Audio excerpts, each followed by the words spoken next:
the antidote to political and religious tyranny, or the reality of your world.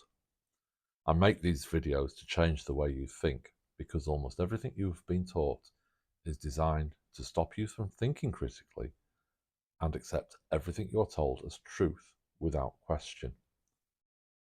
So far, we've looked at currency, citizenship, biogeology, petrified titans and giants, and started looking at zodiacs in the landscape.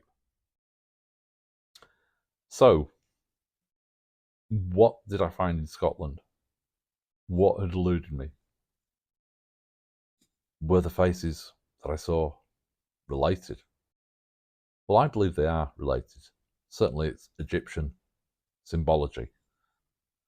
So what led me into this image and cracking what I saw and understanding what it was a was scepter.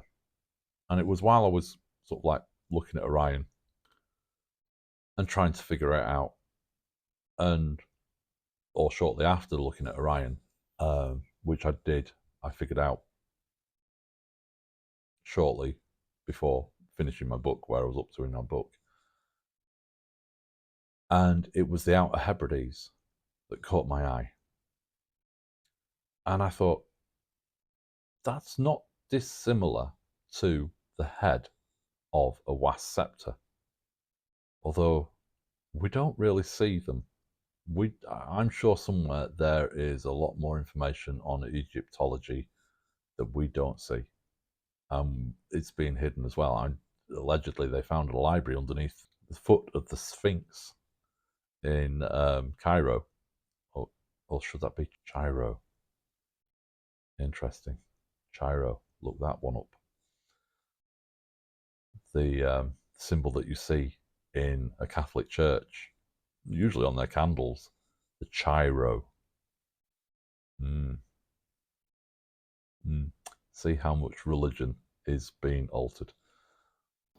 I'm just going to pause the original audio here and add a little bit in here for those that want to know about the Chi Rho. Now, this came up in discussion with Colin Gibbons. We were recording a conversation with Chris Brooks, and I've just thought I best look at the Chi Rho a bit more for you and actually give you the information that I was asking you to go and look up. So the Chi Rho is in the Catholic Church and is supposed to represent either Christ or God. And the Chi Rho, this isn't the first religion to use the Chi Rho either. So apparently it was used by Tammuz to represent Tammuz, which I have said is basically the Christ figure of the Bible is Tammuz in the Sumerian, and then it's also Osiris in the Egyptian. Now, Osiris in the Egyptian is more like God, and then Horus is the son of God.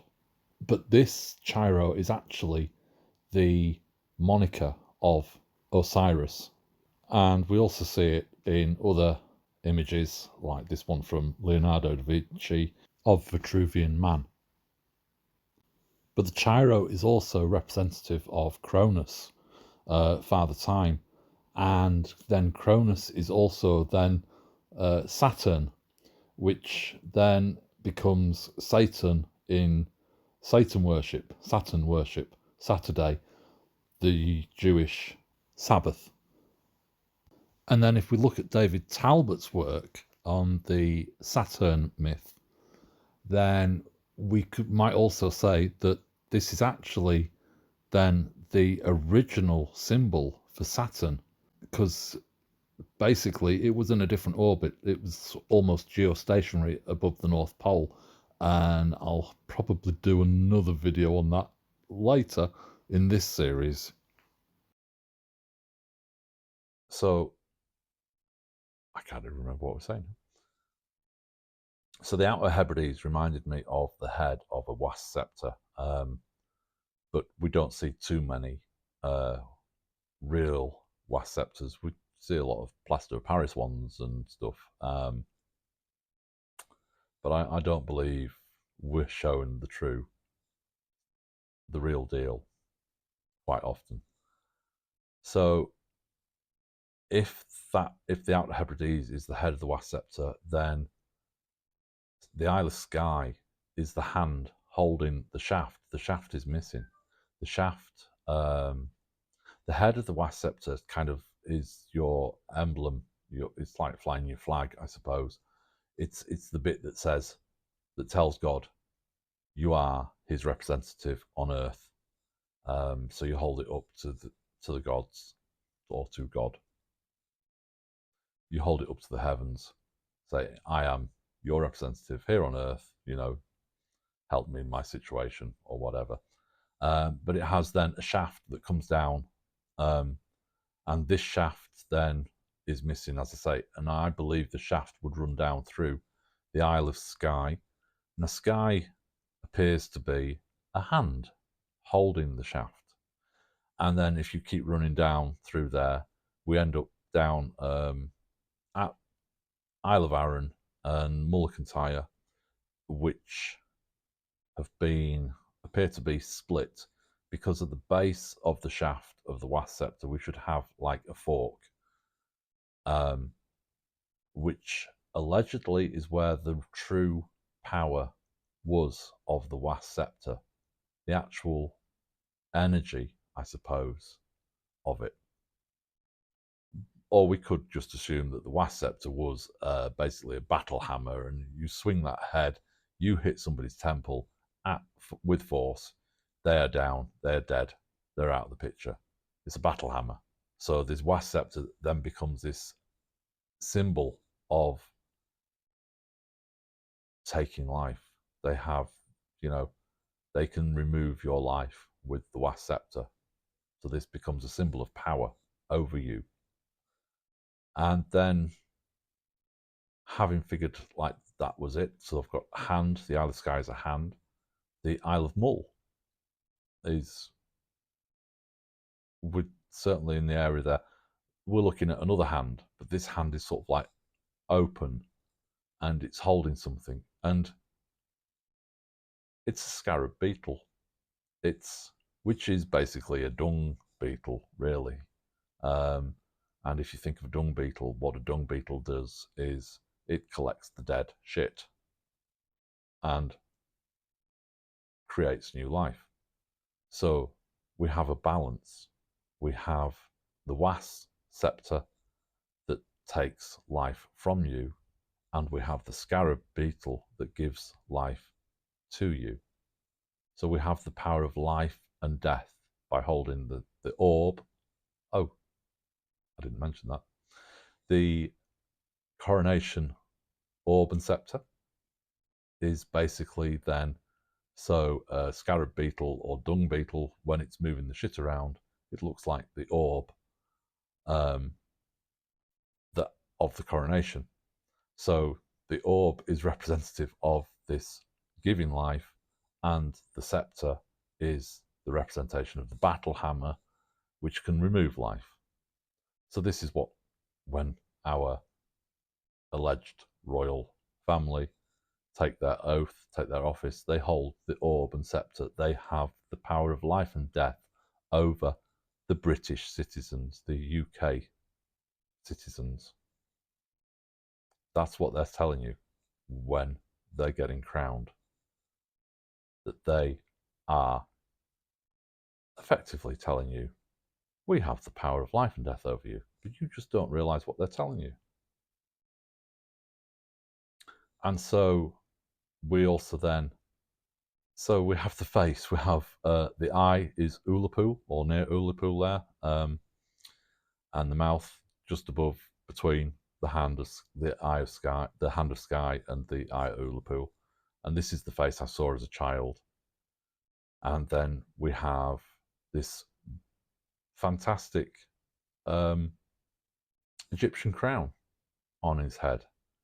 From Ullapool over to John O'Groats, we've got the crowns of Egypt. We have the Hedjet, the white crown of Lower Egypt, and we have the Deshret, the red crown of Upper Egypt.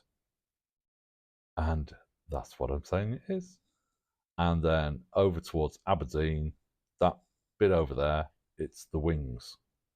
This graphical thing that is sitting on top of this Albion Zodiac is a bar bird. This is depicted not in this style, but it is depicted within the tombs of the pharaohs in Egypt. So generally in the hieroglyphs, it might appear like this, and on the large murals, the fresco of the walls of the tombs, we see it like this with his wings wide open, and this is the spirit. The bar is the spirit. So the car is the body, bar is spirit, and so your kabar is yourself. You are kabar. Car, your physical body. Your bar is your spirit, your life force, your energy, everything else that's non-visible, really. And this is the bit that travels to the other side, to the other world, to the next life, to the other dimension. Wherever it goes, wherever they believed it went. This is the bit that leaves this physical realm and goes to the spiritual realm. The bar. The bar bird is then effectively the transporter. But so is the phoenix. You see, they have another double role. Phoenix is allegedly the only living creature that can travel to the spirit realm and return to the physical realm. So it's an interesting thing, that one. Now, so one thing I haven't mentioned so far is the actual shape of England and Wales. England and Wales being the zodiac, and we have to assume that Cetus and the Scorpion are lost at the other side of the Milky Way from the zodiac. I don't know. That's what it's kind of saying to me. So England and Wales are 12 graphical representations of subjective constructs of the constellations of the zodiac, less Scorpio, but plus Ophiuchus.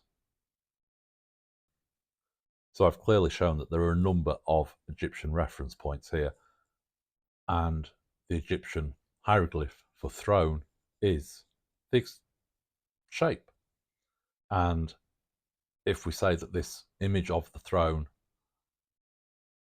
is made up of constellations, we could say that this is a celestial throne. So if we go to the Vatican City, we see that the throne of St. Peter is adorned with images of constellations, and this then becomes their celestial throne. They are sitting on the throne of the heavens. They are saying that we are the representative of God sitting in this heavenly throne, and we tell you what to do, and you will take the body of Christ. You will take the sacrament that we force feed you while you kneel in front of us. And many religions refer to celestial thrones.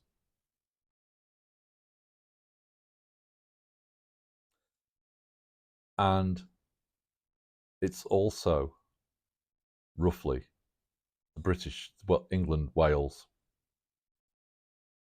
is roughly a 3, 4, 5 triangle. And if you know anything about the sarcophagi in the Egyptian pyramids, you'll know that they are all designed around the 3, 4, 5 triangle, the right-handed triangle, where the hypotenuse is 5 and the opposite sides are a length of 3 and 4 with the right angle. And this then, I believe, and as the French call us, they call England Angleterre, angled land. We now refer to ourselves as England. Yeah?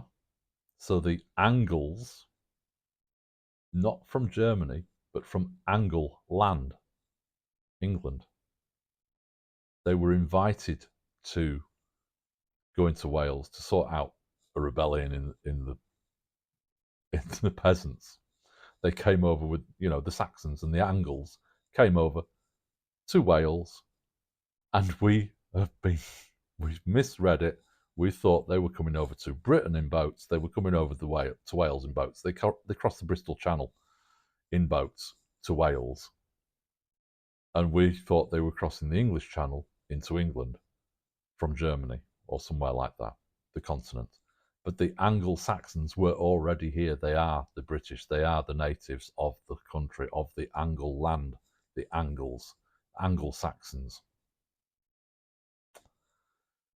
And you thought you knew history? You thought you knew geography? You thought you knew geology? You thought you knew religion? You thought you knew politics?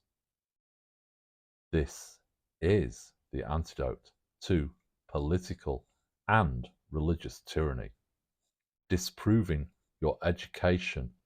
Your education is a set of lies, as is history. But education gets you to believe everything you are told without question. How many doctors do you know that believe the pharmaceutical companies are here for our health?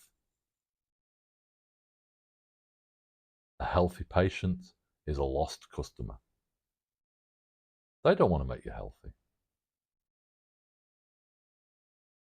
So I make these videos to change the way you think, because almost everything you have been taught was designed to stop you from thinking critically and accept everything you are told as truth without question.